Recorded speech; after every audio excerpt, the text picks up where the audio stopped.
Salut à toi. Bienvenue dans cette vidéo consacrée à l'étude du signe des fonctions affines, c'est-à-dire les fonctions de la forme f de x égale ax plus b, où a et b sont deux nombres, deux réels. On va voir ici deux méthodes très simples et relativement similaires. Attention de ne pas les utiliser pour d'autres types de fonctions.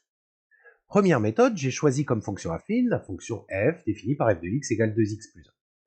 L'intégralité de la technique consiste à résoudre l'inéquation 2x plus 1 strictement positif, qui se résout facilement en x supérieur à moins 1,5. Ici, j'ai donc obtenu que les seuls x pour lesquels 2x plus 1 était positif étaient les x plus grands que moins 1,5. Cette information, je vais pouvoir la mettre dans mon tableau et obtenir le signe de 2x plus 1. Je commence par placer la valeur particulière de x moins 1,5 que j'ai obtenue dans ma résolution dans la ligne correspondante du tableau, celle des x. L'interprétation de ma résolution me dit que donc pour les x plus grands que moins 1,5, 2x plus 1 est positif, je mets le plus au bon endroit. Et si j'avais changé les signes des inégalités à gauche, j'aurais obtenu que pour x strictement plus petit que moins 1,5, 2x plus 1 était négatif, d'où le moins à cet endroit-là. Enfin, si j'avais mis un égal au lieu des signes d'inégalité, j'aurais obtenu que moins 1,5 était la seule valeur de x pour laquelle 2x plus 1 valait 0, d'où le 0 au bon endroit du tableau. Interprétation graphique, j'ai placé à gauche la courbe représentative de la fonction affine 2x plus 1, qui bien sûr est une droite. Pour x égale moins 1,5, je sais que 2x plus 1 vaut 0, et donc pour cette abscisse moins 1,5, la courbe représentative bleue de ma fonction coupe l'axe des abscisses. Pour les x plus petits que moins 1,5, 2x plus 1 est négatif, et donc pour ces abscisses avant moins 1,5, la courbe représentative de ma fonction est en dessous de l'axe des abscisses, c'est la partie rouge affichée. De la même façon, pour les x plus grands que moins 1,5, 2x plus 1 est strictement positif, donc pour ces abscisses-là, la courbe représentative est au-dessus de l'axe des abscisses, c'est la partie rouge que j'affiche maintenant. Deuxième exemple, j'ai choisi comme nouvelle fonction affine f de x égale moins 3x plus 2. Je résous toujours l'inéquation, moins 3x plus 2 strictement positif, ce qui me donne x strictement inférieur à 2 tiers. Attention de bien changer le sens de l'inégalité lorsque je divise par moins 3. Je peux donc tracer mon tableau en plaçant la valeur particulière de x 2 tiers que j'ai obtenue dans ma résolution, et l'interprétation de ma résolution me dit que pour les x plus petits que 2 tiers, moins 3x plus 2 est positif, je peux donc placer un plus à cet endroit.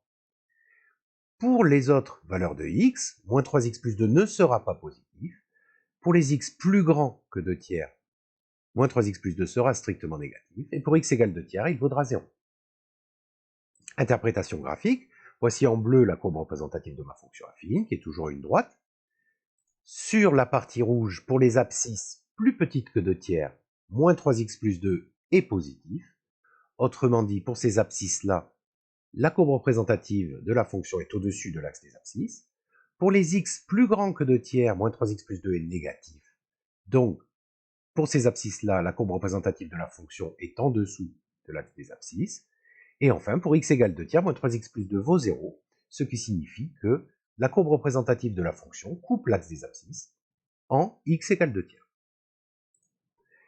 On va voir maintenant la deuxième méthode, très similaire à la première comme je l'ai dit, en reprenant les exemples de la première méthode.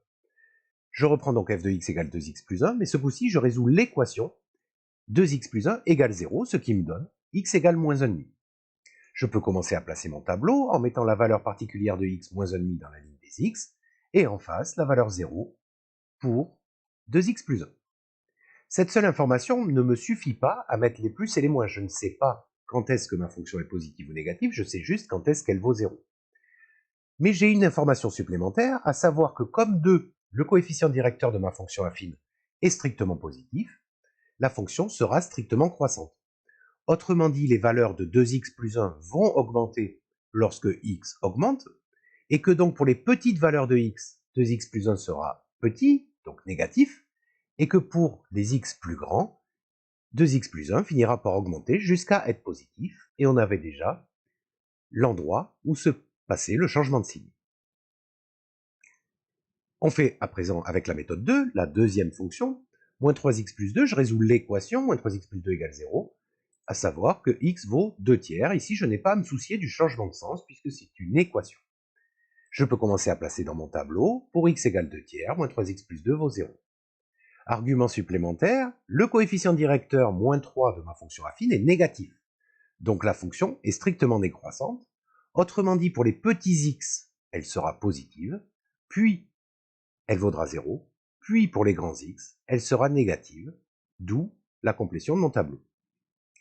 J'espère que cette vidéo vous a plu, n'hésitez pas à mettre un pouce si c'est le cas, à commenter si vous avez quelque chose à dire, et éventuellement à vous abonner à la chaîne pour suivre plus de vidéos.